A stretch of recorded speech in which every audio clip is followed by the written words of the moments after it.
कहा जाता है कि गुनहगार भीड़ से बढ़िया है कि ईमानदार जो है अकेला चला जाए। वही किए हैं वो, उसमें कोई दिक्कत नहीं है। उसको थोड़ा रिसर्च करेंगे तो बहुत पुराना एग्रीमेंट था इन लोग का, जिस पे वेल्थ के बेस पर इन्होंने पैसा उठाया हुआ था, बहुत पुराना। तो हुआ क्या था इसमें कि वो चला था एग्रीमेंट में, ये चीज़ मेंशन साइन था कि हम इस समय पे इतना शेयर अपना बेचेंगे। अभी बोलूँगा तो न्यूज़ चैनल नहीं चला रहे, उसको पार्टियाँ चला रही है, अपने फ़ायदे के लिए वो लोग चला रहे। जैसे कि बोला जाता है, if you read newspaper, if you don't read newspaper you are uninformed, if you read newspaper you are misinformed. सबके सामने आ गए। आज उन्होंने अपने एक वक्तव्य में कहा है कि एक चिड़िया है, उसका घोंसला कोई लेकर के उड़ गया ना।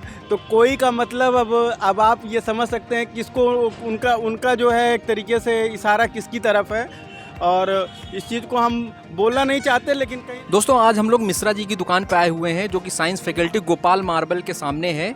और हम लोग यहाँ पे मीडिया के बारे में जो जनता के ओपिनियन है वो लेंगे जो है, और जो भी आना चाहे मिश्रा जी की चाय पीने वो आ सकता है। सर ये बताइए, जो भी पत्रकार सरकार के अगेंस्ट बोलती है तो उसको कहीं ना कहीं इस्तीफा देने पे मजबूर कर दिया जाता है, तो इस पर क्या विचार हैं आपके?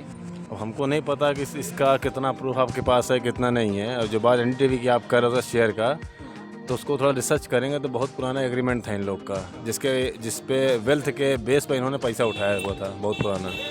तो हुआ क्या था इसमें कि वो चला था एग्रीमेंट में, ये चीज़ मेंशन साइन था कि हम इस समय पे इतना शेयर अपना बेचेंगे। तो कोई ना किसी को ख़रीदना ही था, तो अडानी ने अपना पैसा लगा दिया है। तो उसके बारे में नहीं, बाकी जहाँ अगर रवीश जी अपने आप को फ्रीलांसर बोलते हैं और अपना जो भी बात है गरीब पिछड़े जितने की बात करते हैं, तो बात करें तो बात करेंगे। NDTV छोड़ दिए तो क्या हुआ, उन्हें खुद का प्राइम टाइम उनके नाम से चलता है। NDTV के नाम से रवीश कुमार थोड़ी है, रवीश कुमार अपने नाम से हैं। बस सीधी सी बात है। वो यूट्यूब पे हैं, फेसबुक पे हैं, इंस्टाग्राम पे हर जगह अपनी बात शेयर करते हैं, और एकदम फ्री तरीके से। अभी उनको अवार्ड मिला है एशिया का, तो कई सारी चीज़ें। तो 2 बार रेमंड मैग्सेसे पुरस्कार भी मिल हाँ, चुका है। तो उसमें उसके लिए NDTV कहीं उसके मतलब ही नहीं उससे, बस सिंपल एकदम। उनकी पत्रकारिता चलती रहेगी, उनके यूट्यूब चैनल्स हैं और उसके माध्यम से वो कर रहे हैं। वो कहा जाता है कि गुनहगार भीड़ से बढ़िया है कि ईमानदार जो है अकेला चला जाए। वही किए हैं वो, उसमें कोई दिक्कत नहीं है। जैसे सर अडानी ग्रुप ने 55% शेयर NDTV का खरीद लिया है, तो क्या मतलब ऐसे पत्रकारिता को रोका जा रहा है कि न्यूज़ एजेंसियों को? मोदी जी प्रधानमंत्री रहे तो एक दिन बिक जाएगा सब माटी के मोल। अच्छा, हाँ, वही NDTV भी बिक गया। तो कोई ऐसे चैनल हैं जो सरकार के अगेंस्ट बोलते हैं तो उनको सरकार मतलब बोलेंगे तो उनको पैसा कहाँ से मिलेगा? एडवर्टीजमेंट कौन देगा? तो मेरा सेकेंड ईयर है बीटेक। अच्छा, और आप? अच्छा, ये आजकल की जो मीडिया है उसके बारे में आप क्या जानते हैं, मतलब क्या समझते हैं कि न्यूज़ में ज़्यादा बैठाल करके जो बातें करनी चाहिए पब्लिक के विषय में या देश के विषय में, वो बात ना करके धर्म के विषय में बात करते हैं?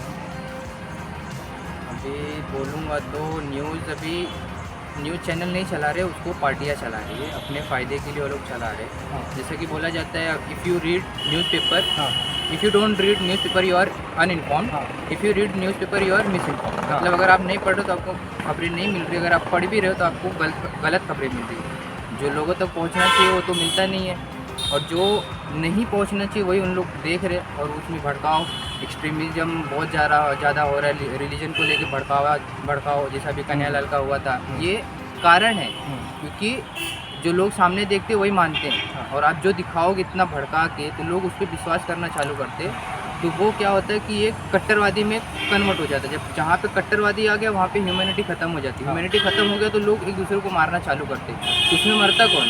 ना हिंदू मरता है ना मुसलमान मरता है।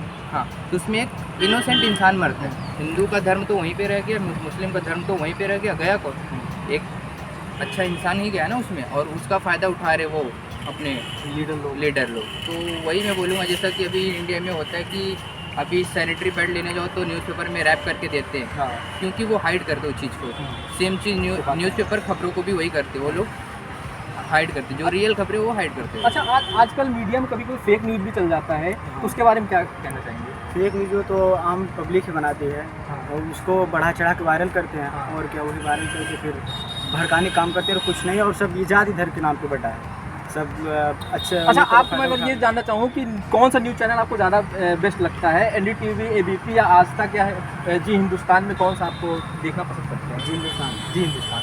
सर आप पहले तो ऐसा लगता था कि यार एनडीटीवी फॉलो करो, एनडीटीवी अच्छा है, हाँ। क्योंकि वहाँ पे रवीश कुमार जो फैक्ट लेके आते थे हाँ। बहुत अच्छा था। फिर बाद में मालूम पड़ा कि गौतम अडानी उसको खरीद रहे, तो अब किसके ऊपर विश्वास करा जाए वो नहीं समझ में आ रहा है। चलिए रवि जी ये बताइए, जैसे कि रवीश कुमार जी ने एनडीटीवी से इस्तीफा दे दिया है, तो इस पे आपके क्या विचार हैं? क्या जैसे रवीश जी जो इस्तीफा दिए एनडीटीवी से, पहले तो अब वो उनका व्यक्तिगत राय रहा होगा, लेकिन जहाँ तक जो है हम लोगों का या कई लोगों से हमने बात भी किया, उन लोगों की जैसे उन लोगों का मानना है कि किसी दबाव में आकर के रवीश कुमार ने क्या दिया है, इस्तीफा दिया है। और ये राजनीतिक पार्टियों का भी इसमें कुछ हद तक योगदान था, और उनकी पत्रकारिता जगत में एक तरीके से उनका बहुत बड़ा योगदान है और इसको नकारा नहीं जा सकता है। और दूसरी बात ये कह सकते हैं कि अगर देश को या दुनिया को सच दिखाना अगर ख़राब है, तो हमको लगता है कि जितने पत्रकार हैं जो एक सच की लड़ाई के लिए काम कर रहे हैं, दुनिया को सच्चाई दिखाने का काम कर रहे हैं, ये तब सारे जो है पत्रकारों को हमको लगता है कि इस्तीफा दे देना चाहिए। लेकिन अब जैसे कि सुनने में ये भी आता है कि अडानी ग्रुप जो है पत्रकारिता एनडीटीवी को एक तरीके से उन्होंने ख़रीद लिया है, उसमें कुछ अपना शेयर लगभग खरीदने का मतलब ये है कि उन्होंने उनका शेयर ज़्यादा है। अभी तो 28% सुनने में आ रहा है, 29%, लेकिन भविष्य में ऐसा सुनने में आ रहा है कि लगभग 55% हो जाएगा। कुछ हो सकता है उनका दबाव भी रहा हो, तो ये दबाव शायद उनको ये करने के लिए मजबूर कर दिया।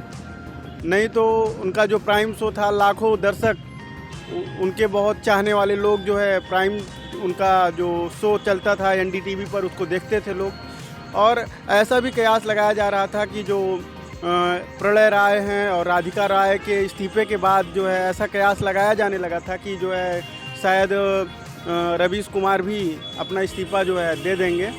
तो वो ज़्यादा देर तक तो कयास लगाए नहीं गए, वो 24 घंटे के अंदर में ही ये मामले जो है सबके सामने आ गए। आज उन्होंने अपने एक वक्तव्य में कहा है कि एक चिड़िया है, उसका घोंसला कोई लेकर के उड़ गया ना, तो कोई का मतलब अब आप ये समझ सकते हैं किसको उनका जो है एक तरीके से इशारा किसकी तरफ है। और इस चीज़ को हम बोलना नहीं चाहते, लेकिन कहीं ना कहीं इसमें सबसे बड़ा अगर योगदान रहा राजनीतिक पार्टियों का भी है। और राजनीतिक पार्टियों के साथ साथ कहीं ना कहीं अब जो बिजनेसमैन है भारतीय, जो एक तरीके से सबसे बड़े स्तंभ, चौथा स्तंभ जिसको बोला जाता है, एक तरीके से पत्रकारिता जगत को बोला जाता है, और शायद उस चौथे स्तंभ को गिराने का पूरी तरीके से कोशिश किया जा रहा है। और बस इसी पे अपनी बात को हम समाप्त करते हैं। धन्यवाद।